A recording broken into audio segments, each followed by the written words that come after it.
as you can see with the video, the beach has just gone out. We've probably added another 20 to 30 meters longer than what it was, which makes fishing that much harder.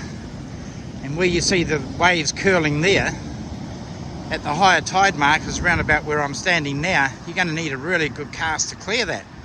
And if you don't clear it, your gear's going to get pummeled, your leaders will get chipped, and they'll just break in the waves. We've donated a few sinkers over the last week. So I've got a line out just for the hell of it. The other rod's in, it's just not getting the distance.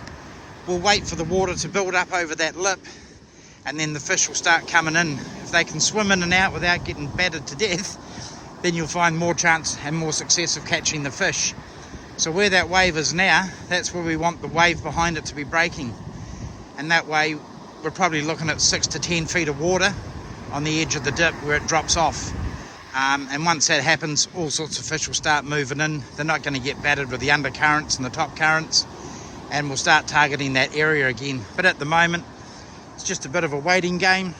If you look up this way, yeah, where the top of those waves are, up on the beach, before the wave dries out, that used to be the low tide mark. And then it came down at a steeper angle back up to the top of the beach, and the fishing was really good. We were fishing really deep water here, very close. You've seen the fish we've been pulling out, but now the beach is really filled up high. And where I'm standing now, we were down at high tide yesterday, and this was the high tide mark, and it just goes out shallow. And that's your problem with your fishing, is getting your line out to that deeper water and past that trench. If you look at the white foamy line in the back of the picture here, we're trying to get past that.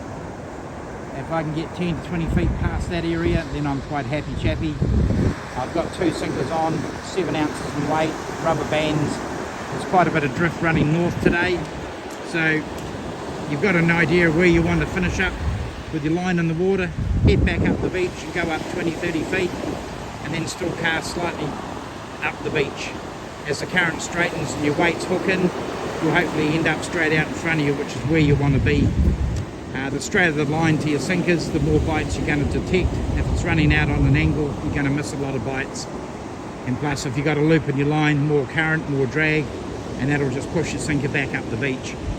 So sometimes it's just worth waiting half an hour. Sometimes you have to give it an hour, but your gear's going to be better off. You're not going to lose 3 or 4 sinkers, hooks. Yeah, just not getting cheap these days. So have a good look at what's going on when you go fishing. Wait it out if you have to. But be careful. If you're going to wade down into that and chuck so you get the distance at the low tide, it doesn't look deep, but there's a lot of undercurrent here. So just be safe and catch some big ones. Cheers.